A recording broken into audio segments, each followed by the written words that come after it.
Hello, everyone. My name is Don Drewry, and for many years I was associated with the San Francisco Bay Bombers and the International Roller Derby League. And that came about because I grew up at 328 East 14th Street in Oakland, California. And what you're looking at is a building, the address 153 East 14th Street, just a block and a half from where I grew up and lived. And this is, as you can see today, a Marshall Steel Cleaners. But in the early 60s, this was the headquarters of the San Francisco Bay Bombers. Jerry Seltzer operated out of here, and I think changed the entire complexion of the game because he took his regional team and syndicated those tapes, and he made them into America's roller skating team. Thousands of people watching them, millions of people, I guess, really, when you think about it, watching them every week. But again, that was in the early days. He eventually moved his offices to the Kaiser Center in Oakland, California, which was just around the lake from where the old office was. But that wasn't until the mid-'60s. My friends and I used to hang out in the neighborhood playing games. I don't know, whatever kids played in those days, roller skating as well. And if we weren't down by the offices, we knew at 5 o'clock in the afternoon we could always get a big thrill because we could see all of these great stars. You see, just a block away from the office on East 14th Street was the Lakeside Hotel on 2nd Avenue and East 12th Street. And the Lakeside is where all of the visiting skaters stayed. They resided there when they were in town to play against the Bay Bombers. So at 5 o'clock, we would go up to the corner of 2nd Avenue and East 12th Street, and we'd watch all of these great stars come out of the hotel and get on the bus and go to wherever it was they were going to play that night, whether it be Santa Rosa or San Jose or Oakland or San Francisco. And it was really quite a thrill. You'd see top stars, Joan Weston, Hal Janowitz, Burt Wall, Bobby Mateer, Russ Masserow, Mary Uppel, Dolores Doss, Dave Pound, George Copeland, Ken Monty, Midge Tuffy Brazoon, Mike Gammon, Buddy Atkinson Jr. There were so many great stars in those days, and it was just an awesome thrill to go up there and just be able to see these people because we knew where they stayed. I think that was kind of a top secret thing. Nobody knew where they were, and here we were living in the neighborhood and say, hey, we know where they are. Let's go see them. And if we weren't there, we'd be hanging out at the hot dog stand. They used to have pinball machines in there, and it was called Casper's. It's still there today. And it was right around the corner from the lakeside. So if you were in there playing the pinball machine, you'd do the same thing. You'd run into skaters from time to time. You'd see them in there, and you'd look and say, wow, that's, do you know who that is? Yeah, that's John Porky Parker, and he's eating a hot dog. Man, he's, you know, it was really fabulous. You can see in this picture, this is Drew Scott, skated with the New York Chiefs and married Buddy Atkinson Jr. After the games, the fans used to go to Casper's, and not really so much just to meet the skaters. It was very convenient. It was only 2 or 3 blocks from the Oakland Auditorium. So everything was relatively close. I think that's what made my involvement so readily available. The enthusiasm grew because I saw the people and the skating was available. And during the day, during the summer months, my friends and I would go over to the Oakland Auditorium and we'd play roller derby in front of the auditorium. As you can see a picture here of the Oakland Auditorium. And we'd be skating back and forth. Of course, in those days, you didn't have the great skates that they have now. You had the old clamp-on skates, and some people probably don't even know what they are, but they're old clamp-on skates and steel wheels, and you had a skate key, and you know they'd fall off half the time, and we'd skate back and forth, and we always hoped, I guess, that somebody would come out and recognize us and say, hey, we'll pick you up, and you can be on the Bay Bombers. You know, it was always in the back of your mind, and certainly a dream. Not very realistic. 10 years old, I don't think they even noticed that we existed. But we would skate out there during the day, and of course sneak into the building when we could at night, and watch the games, watch these great players compete against one another. And the building was always packed. It was fabulous. We'd just get in there and have a great time. And I remember they made an announcement about a new training center opening up in Oakland. I lived at 3rd Avenue. This one was opening up at 86th Avenue. And so I got the papers and filled them out. My mother signed them, and off I went. It was located at 8525 East 14th Street in East Oakland, California, on the corner of 86th Avenue and East 14th Street. And today it's an automotive parts warehouse. But this was the old training school, or at least the first one that I went to. And where you can see the glass doors there, there was a roll-up door, steel roll-up door. There were bleachers inside, and it held, I don't know, 500 or 600 people. And on Sunday afternoons, we'd have double headers in minor league competition, and the place was packed. I mean, just jam-packed. I think it was $1 for adults and 50 cents for kids, and that was 1960. Anyway, I had gotten my release and went out, and there I am trying to make a team, and I'm a whole 12 years old at that point there, and different type of track. It was a lot longer. The turns were banked more. It was a fabulous time. I ended up making a B team in the minor leagues. I was too young for the A teams. A teams were people that were generally ready to go pro, and many of them did. If you take a look at this this next picture, you might recognize some of the fabulous stars that came off of just this team, just this minor league team. Lester Quarles, Lou Donovan, DeWitt Quarles, Pete Gascoigne, Cal Valentine. In the women's field, Sandy Dunn, Lorraine DeVries, number 41, Women's Rookie of the Year, 1959, Carol Peanuts Meyer. And in the front, Judy Arnold, fabulous skater. And that's not to say the other teams weren't. They produced people like Eddie Krebs and Terry Hooper, and there were just so many greats. What made it fun was you had to understand that the training was tough and competitive, but everybody urged everybody else to be better, because your competition was as good as you could make it, and you were as good as you could be to take and beat that competition. So if I was having difficulty, somebody else wasn't afraid to take and help me be a little bit better, because they knew then if they beat me, they were really putting out a lot, and it was fun. It was a family. It was exciting. They wanted you to be the best, even though you might have knocked them out of a position on a team. That was the spirit. Be the best you can, and everybody helped everybody do it. And I think that was one of the fabulous things about it. And everybody had aspirations of becoming, a great roller derby star, like the ones that we would attend games to watch. Not everybody made it, and that's, just, I guess, a general way of life, but it was fun. In addition, our training school was kind of unique. The kids would come out from New York or up from Los Angeles from their training schools, and they generally used to train in the buildings, and that's all they had was just the building and the track, and they train and then go home. Well, we had a jukebox, and we had a concession stand, and when we were through training, instead of hanging out on a corner someplace, we were in the building, at least being supervised, but singing and dancing and rock and roll, and I'm telling you, it was one of the greatest experiences that I ever had. I certainly wouldn't want to change one moment of it if I had it to do all over again. Finally, in 1962, Jerry Seltzer gave me a job as a skate boy, and I went to work for the San Francisco Bay Bombers. And as you can see in the background, there are some names. Oakland, San Francisco, San Jose, and the bottom one is Richmond. Off to the right of that were telephone numbers. And today, they have these mechanical devices. They're called character generators, and they just flash numbers or names up on the screen, and people are used to it. In the old days, they didn't have that, so they had to have a great big board painted, and it had these numbers and names on there.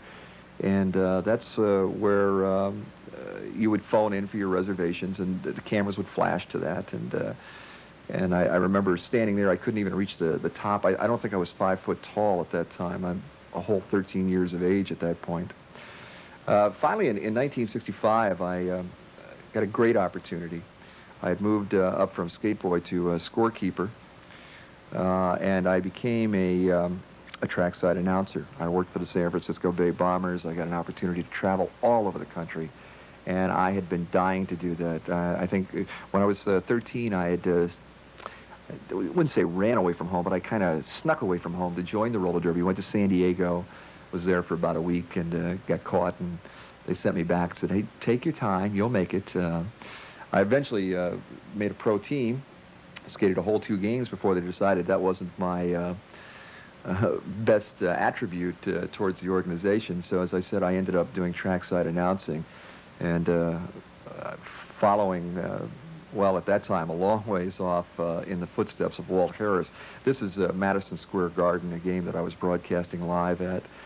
In 1967, I left the Bay Bombers to do some service for our country, and very happily returned, very proudly serving my country. Returned in 1969 and went back to work for the San Francisco Bay Bombers. By then, they weren't playing in the Oakland Auditorium. In 1966, the Oakland Coliseum Arena and Stadium had been built, and we had moved to the arena. We still played games at the auditorium and the exhibition building, but primarily we played our big games now at the Oakland Coliseum Arena.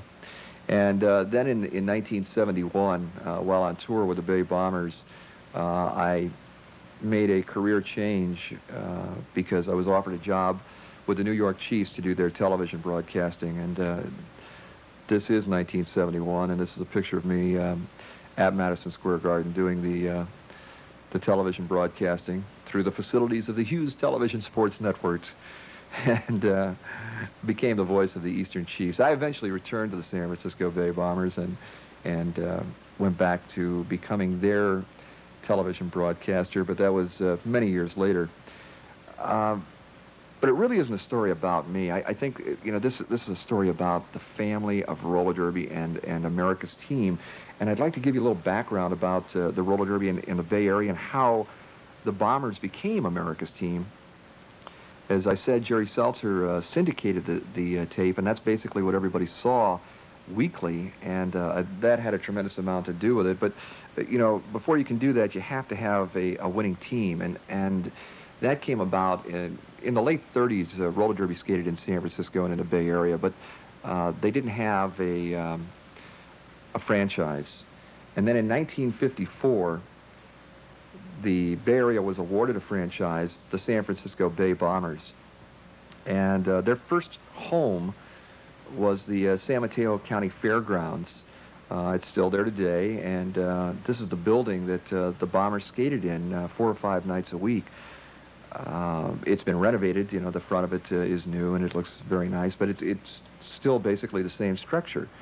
And the coach at that time was Russ Rosie Baker. His wife was the women's captain, Anna Big Red Jensen. Their daughter became a second-generation skater, Barbara Baker. Trained with her also in the early days. And her mother used to be one of our head trainers. That was 1954. In 1955, the Bay Bombers moved their headquarters and mainstay, so to speak, to San Francisco, to 14th and Mission, to the Mission Street Armory.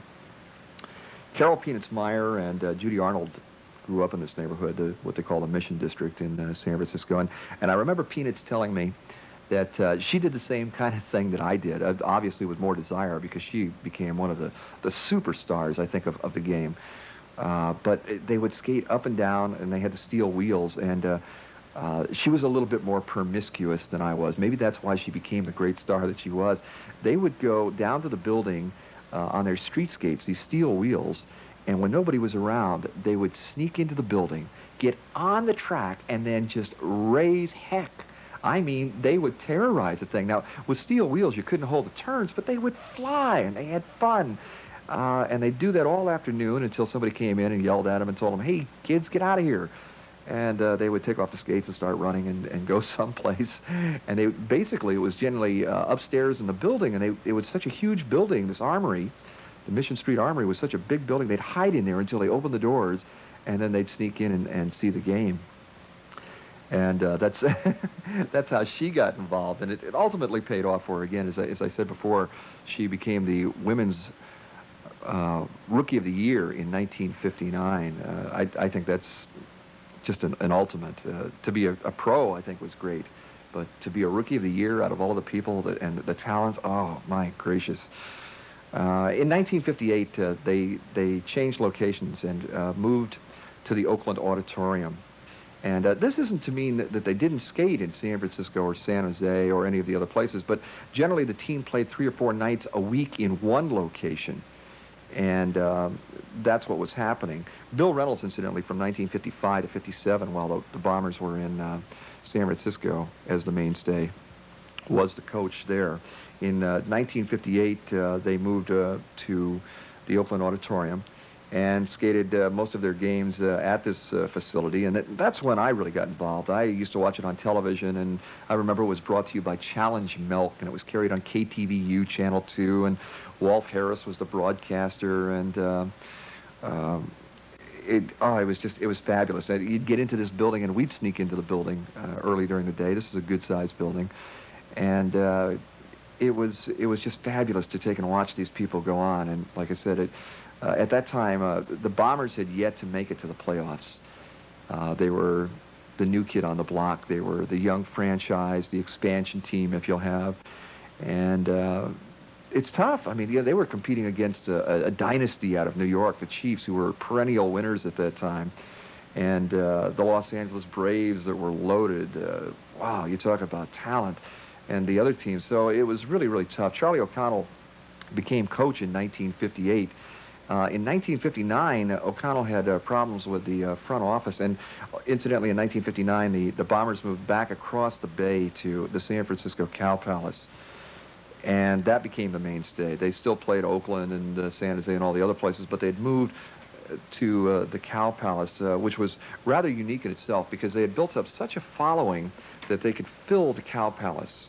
And in the early days, like the Oakland Auditorium, the Mission Street Armory, and the exhibition buildings, not just in the Bay Area, but all across the country, most of those arenas only held 4,000, 5,000 people. Today, it's not uncommon to walk into a building that holds 16,000, 15,000 people. But in those days, there were only 2 buildings that I know of in the nation that could hold, 14, 15,000 people, and that was, or 3, I guess, really, the Boston Garden, Madison Square Garden, and the San Francisco Cow Palace. And that's exactly what they did. They just packed this building. But as I was saying, Charlie O'Connell had difficulties with the front office and was gone for most of the season. The women's team was so strong in 1959, though. Ann Cavello was on the Bombers, Gloria Missid, and women's captain Annis Big Red Jensen. And they were so dominant that they helped carry this team into, if not drive it into, the championship playoffs. And then somewhere around mid-season, Charlie O'Connell returned to the Bay Bombers. Bill Areno was coach that year, and Charlie O'Connell was appointed men's captain. And when Charlie returned, it was just that little extra spark that they needed that brought them up to the championships. And history was being made at that point because in 1959, for the first time ever, the championship playoffs were going to be held in the San Francisco Bay Area, and in particular, here to a sold-out Cow Palace audience. And the Bay Bombers got through the preliminaries and then into the championship game. And, of course, from there, again, they became history.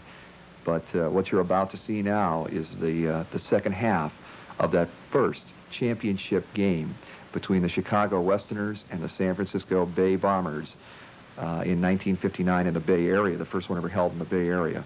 So, in the background of my mind, I can still hear announcers Manny Brooks and Ken Kunzelman, and see head official Phil Cataback, and well, that second half is about to get underway. So why don't we watch this historic event?